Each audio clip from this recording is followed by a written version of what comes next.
스위스에서 온 환경 전문 기자가 있었습니다. 그는 늘 인간이 자연을 파괴한다고 믿었고 한국 역시 거대한 공장과 회색빛 도시의 상징이라고 생각했는데요. 하지만 인천공항에 도착한 순간 그의 눈앞에 펼쳐진 것은 전혀 다른 세상이었습니다. 50년 전만 해도 민둥산뿐이던 땅이 지금은 끝없이 이어지는 초록의 파도라니요. 정말 한국은 불가능을 가능으로 만든 걸까요? 그가 의심에서 감동으로 바뀌기까지 그 속에 어떤 비밀이 있었을까요? 충격적이면서도 가슴 벅찬 이 이야기를 지금부터 들려드립니다. 끝까지 지켜봐 주세요. 안녕하세요. 제 이름은 루카스 바움가르트너예요. 저는 스위스 취리히에 살고 있고 환경에 관한 글을 쓰고 있어요. 지난 15년 동안 저는 세계 곳곳을 다니면서 숲과 산, 강을 직접 보고 기록했어요. 인간이 자연에 하는 행동, 좋은 것과 나쁜 것을 모두 다루는 일을 해왔어요. 그런데 대부분의 이야기는 나쁜 쪽이었어요. 저는 아마존 열대우림을 걸으며 수많은 나무들이 베어져 나간 황폐한 땅을 보았어요. 알프스 산맥을 오르면서는 마치 뜨거운 날 아이스크림이 녹듯 사라져가는 빙하를 지켜봤어요. 또 냄새가 너무 심해서 코를 막아야 했던 오염된 강을 방문하기도 했어요. 그렇게 많은 슬픈 풍경을 보고 나니 인간은 늘 자연을 파괴하기만 한다는 생각을 하게 되었어요. 우리는 빼앗기만 하고 되돌려주는 건 거의 없다고 말이에요. 그날은 3월의 추운 월요일 아침이었어요. 취리히 거리는 눈으로 덮여 있었고 저는 커피를 마시고 있었어요. 그때 편집장 클라우스 씨가 제 사무실로 들어오더니 두꺼운 서류철을 제 책상 위에 쾅 하고 내려놓았어요. 이거 좀 읽어봐요. 클라우스 씨의 목소리에는 흥분이 묻어 있었어요. 제가 서류철을 열어보니 푸른 숲으로 덮인 산들의 사진이 가득 들어 있었어요.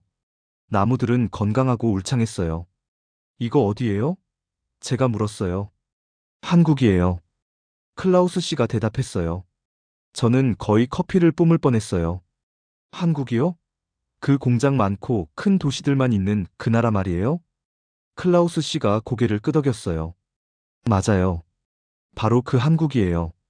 그런데 놀라운 건 따로 있어요. 50년 전만 해도 이 산들에는 나무가 하나도 없었대요. 저는 다시 사진을 들여다봤어요. 숲은 수백 년은 된 것처럼 보였어요. 어떻게 이런 일이 가능하단 말인가요? 클라우스 씨가 말을 이었어요. 1950년대 한국 전쟁이 끝나고 나서 한국의 숲은 거의 다 사라졌대요. 사람들은 땔감과 건축 자재로 나무를 베어냈죠. 그 땅은 텅 비고 죽은 땅이 되었어요. 그런데 놀라운 일이 일어났대요. 단 30년 만에 한국은 숲을 다시 되살린 거예요. 역사상 가장 성공적인 산림 복구 사례라고 불리죠. 저는 고개를 저었어요. 그건 불가능해요. 숲은 그렇게 빨리 자라지 않아요. 유럽에서는 숲 복구에 100년 이상 걸려요. 최신 기술을 쓰고 돈이 아무리 많아도 그렇게 빨리 숲을 키우기 어렵죠. 바로 그래서 당신이 확인해줘야 해요. 저는 사진 한 장을 들어 빛에 비춰봤어요. 숲은 너무 생생하고 진짜 같았어요. 하지만 제 경험상 경계해야 한다는 걸 알았어요. 정부들은 자기 나라를 예쁘게 꾸민 이야기를 좋아하거든요. 보기 좋은 그림 뒤에 추한 진실을 감추는 법이죠. 저는 믿기 힘들어요. 제가 결국 말했어요.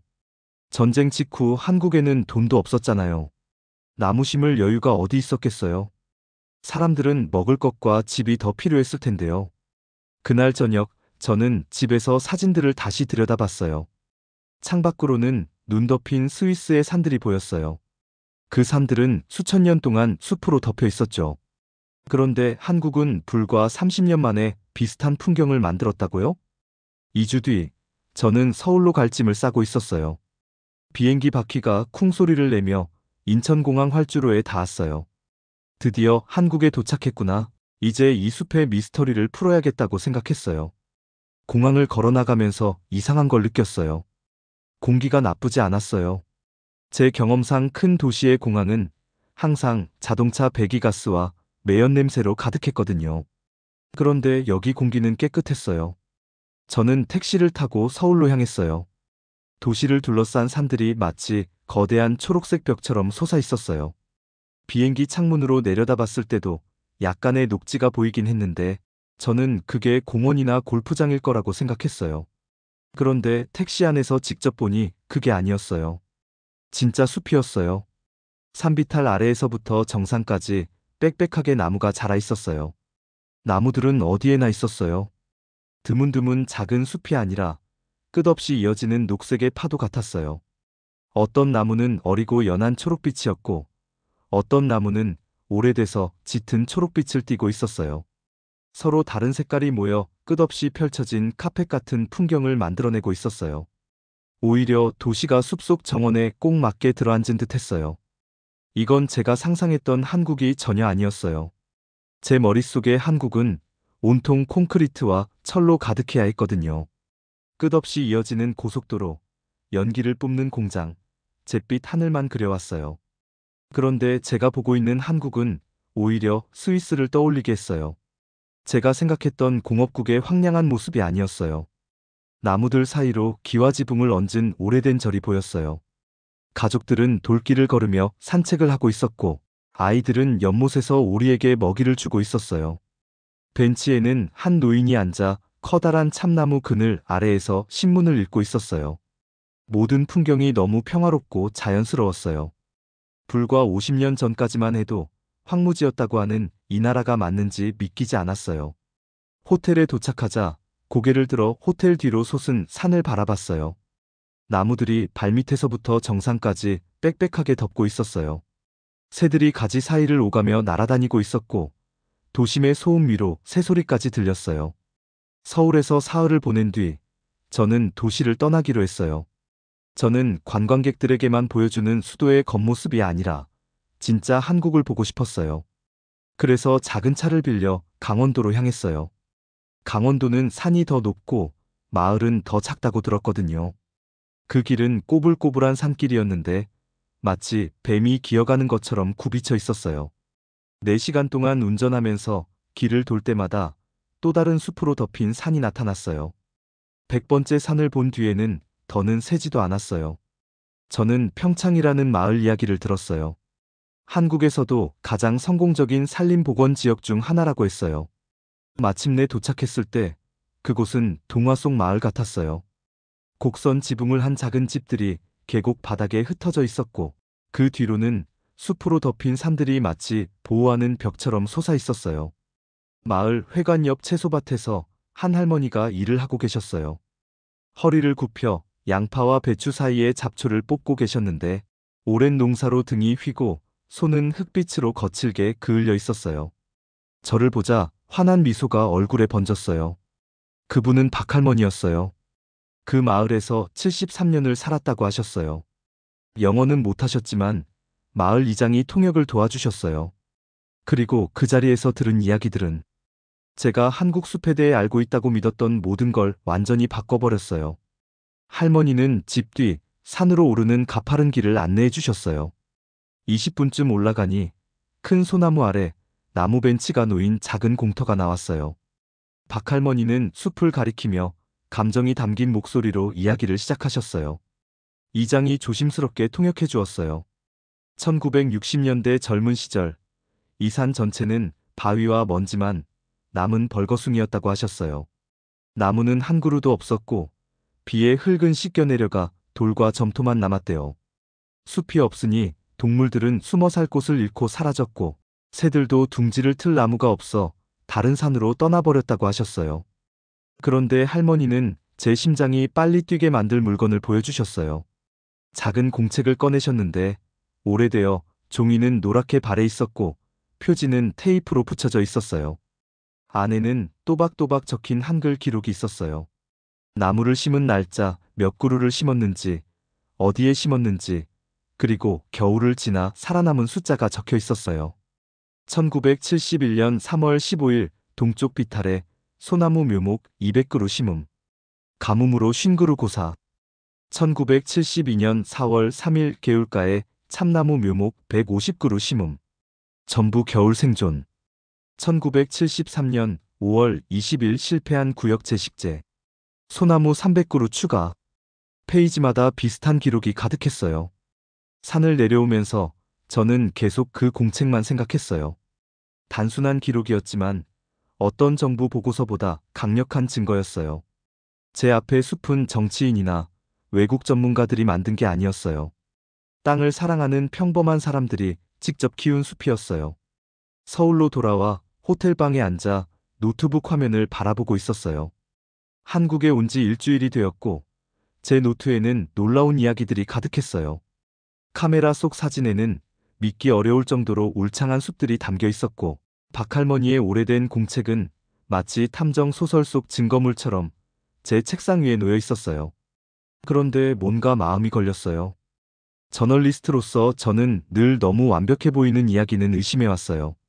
완벽한 성공담에는 언제나 숨겨진 문제가 있었고 아름다운 사진 뒤에는 종종 추한 진실이 숨어 있었어요. 저는 한국의 숲 이야기에 대한 다른 시각을 말해줄 누군가가 필요했어요. 그때 제가 만난 사람이 바로 윌리엄 첸 교수였어요. 첸 교수는 산림관리에 관한 국제학회를 위해 서울에 온 상태였어요. 캘리포니아의 버클리 대학교에서 온 그는 30년 동안 전 세계의 산림보건 프로젝트를 연구해온 인물이었어요. 다른 전문가들마저 존경하는 학자, 살아있는 누구보다도 나무를 잘 아는 사람이었죠. 저는 학회 발표가 끝난 뒤 호텔바에서 그를 찾았어요. 그는 혼자 앉아 커피를 마시며 태블릿으로 연구 논문들을 읽고 있었어요. 제가 제 소개를 하고 한국 숲에 관한 이야기를 꺼내자 그의 얼굴 표정이 완전히 바뀌었어요. 첸 교수의 말에 따르면 한국의 산림 성공은 대부분 신화라고 했어요. 물론 1960년대보다 나무가 많아진 건 사실이지만 그 숲은 보이는 것만큼 건강하거나 자연스럽지 않다고 했어요. 대부분 같은 종, 즉 빨리 자라는 소나무로 심어져 생태계가 제대로 만들어지지 못했다고 했죠. 진짜 숲은 다양한 나무와 식물, 그리고 동물이 어울려 살아야 하는데 그렇지 않다는 거예요. 그는 태블릿을 열어 한국의 산림 통계 자료를 보여줬어요. 한국은 숲의 건강이 아니라 단순히 나무로 덮인 면적을 기준으로 성공을 평가한다는 거였어요. 마치 학교에서 학생 수만 세고 실제로 배우는지는 확인하지 않는 것과 같다고 했어요. 더 충격적인 건 한국의 산림보건이 외국의 돈과 전문가들 덕분이라는 주장이었어요. 국제기구들이 수백만 달러를 지원했고 외국의 산림 전문가들이 직접 들어와 사업을 이끌었다는 거였죠. 물론 한국 국민들이 열심히 참여한 건 사실이지만 진짜 성과는 외부의 도움에서 나왔다는 게 그의 말이었어요. 그의 이야기를 들으면서 제 마음은 점점 무거워졌어요. 박할머니의 공책은 개인의 노력일 뿐 사실은 외국에서 들여온 묘목과 기술로 이루어진 걸 수도 있었어요. 정부가 보여준 사진 앨범은 실제 성과일 수 있지만 어쩌면 그 성과는 외국 자금으로 구매한 결과일 수도 있다는 생각이 들었어요. 첸 교수는 자신의 주장을 뒷받침하는 연구 논문들을 더 보여줬어요. 연구마다 공통적으로 한국의 숲은 인위적이고 지속 가능하지 않다고 말하고 있었어요. 지금은 아름다워 보일지 몰라도 사람의 지속적인 관리 없이는 살아남기 힘들 수 있다고 했어요. 만약 한국이 산림 관리에 쓰는 돈을 줄인다면 많은 지역은 다시 황폐한 땅으로 돌아갈지도 모른다고 했어요. 그날 밤 호텔방으로 돌아오는 길, 저는 혼란스럽고 실망스러웠어요. 서울 거리는 사람과 차로 붐볐지만 그 위로 둘러싼 숲은 이제 전과 달라 보였어요. 진짜 숲일까? 아니면 그냥 녹색 장식일까? 자연의 성공일까? 아니면 값비싼 환상일까? 그날 밤 저는 침대에 누워 천장을 보며 잠을 이루지 못했어요. 제가 아름다운 거짓말에 속은 걸까요? 한국의 숲의 기적은 외국인에게 보여주기 위한 정부의 선전일 뿐일까요? 저는 더 깊이 파고들어야 했어요. 어떤 결과가 나오든 진짜 진실을 알아내야겠다고 결심했어요. 저는 포기할 수 없었어요. 첸 교수의 말이 제 마음에 의심의 씨앗을 심긴 했지만 정말 무엇이 진실인지 직접 확인하고 싶었어요. 그래서 기자로서 해야 할 일을 했어요. 이야기를 양쪽에서 모두 살펴보기로 한 거예요. 다음 날 아침, 저는 서울에서 2시간 떨어진 숲 연구소로 버스를 타고 갔어요. 거기는 관광지가 아니었고 정부가 보여주려는 전시용 장소도 아니었어요. 실제로 과학자들이 매일 숲과 흙, 그리고 야생동물을 연구하는 곳이었어요. 한국 숲의 진실을 가장 잘 아는 사람들이라면 바로 그들이라고 생각했어요. 그 연구소의 책임자는 김민정 박사였어요. 우리는 좁은 산길을 따라 1시간 동안 걸었어요. 김 박사는 자주 멈춰서서 다른 식물들을 보여주고 숲 생태계가 어떻게 작동하는지 설명해 주셨어요. 심은 소나무 옆에 토종나무가 자라는 걸 보여주셨고, 야생동물이 새 보금자리를 만든 흔적을 알려주셨어요. 또 위에서 울려 퍼지는 새소리를 듣고는 어떤 새인지 바로 알려주셨어요. 하지만 가장 중요한 건 그녀가 가방에서 꺼낸 연구 논문 모음이었어요. 세계 여러 대학의 연구자들이 쓴 과학 논문들이었어요. 심지어 캘리포니아의 첸 교수가 속한 대학교에서 나온 논문들도 있었어요. 저는 하나하나 읽어내려갔고 충격적인 걸 발견했어요.